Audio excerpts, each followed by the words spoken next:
لم يكن مؤتمر قطاع الإعلام في نقابة سانديكوم السويسرية عاديا هذا العام، إذ طغى عليه موضوعان رئيسيان. الأول هو التحديات التي تواجهها قناة تيلي بيلانغ ثنائية اللغة بعد تراجع الدعم المقدم لها، والثاني هو الحرب على غزة والدعوة لوقف إطلاق النار فورا وحماية الصحفيين وحرية الصحافة. On a eu donc aujourd'hui notre conférence du secteur média de Syndicom ici à Bienne.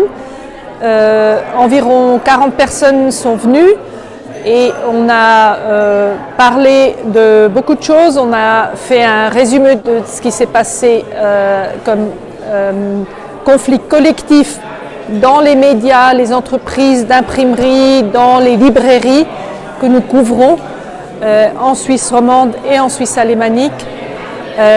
Après, on a aussi parlé de nos objectifs de 2024. Après, on a aussi parlé, parce que nous sommes à Bienne, de Télé Bilingue.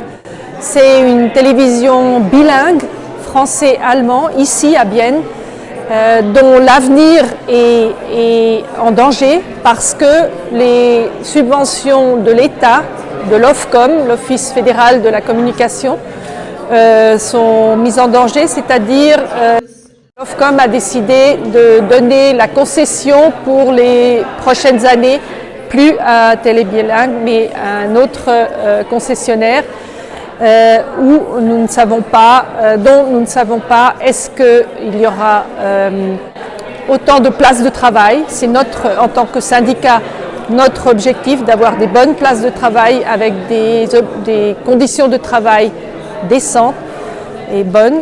Et le deuxième point, c'est ce bilinguisme qui est très important à Bienne et que Télé Bilingue est en mesure d'assurer avec une chaîne en allemand et en français. Et c'est notre collègue qui travaille elle-même à Télé Bilingue qui a fait un rapport, qui a raconté quelle est la situation, et nous avons conseillé nos membres de soutenir la pétition pour Télé Bilingue, pour le maintien de la concession pour Télé Bilingue. À la fin, nous avons aussi parlé d'une résolution spontanée et finalement, elle a été, avec quelques modifications, acceptée. C'est une résolution qui s'engage pour un cessez-le-feu immédiat à Gaza et dans la région, et pour la libération des otages de la Hamas, pour différents autres points. Donc une vision pacifiste et une revendication pour la paix et le cessez-le-feu surtout dans cette région, mais aussi dans tout le monde. Nous avons aussi mis l'accent sur la situation de la liberté de la presse et de la sécurité des journalistes qui est vraiment effroyable là-bas dans la région depuis le conflit, depuis la guerre. Il y a eu plus que 100 journalistes qui ont été tués dans leurs fonctions et nous voulons que ça cesse. Nous nous engageons pour la liberté de la presse et des journalistes dans tout le monde. Et c'est pour ça que c'est important que nous soutenons cette situation. Oui, alors je fais partie du syndicat Syndicom. J'ai participé aujourd'hui à la conférence du secteur des médias qui s'est tenue ici à Bienne, et avec d'autres collègues membres de Syndicom qui sont signataires d'un appel pour le cessez-le-feu à Gaza. Nous avons proposé une résolution pour que la conférence de branche se prononce aussi sur le cessez-le-feu, pour que Syndicom, le syndicat des médias, de la communication et d'autres branches s'engagent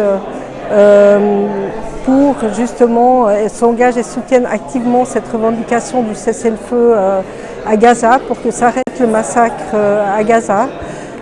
Parmi les revendications, nous soutenons aussi les journalistes et tous les professionnels des médias qui sont aujourd'hui sous les feux, qui meurent sous les bombes.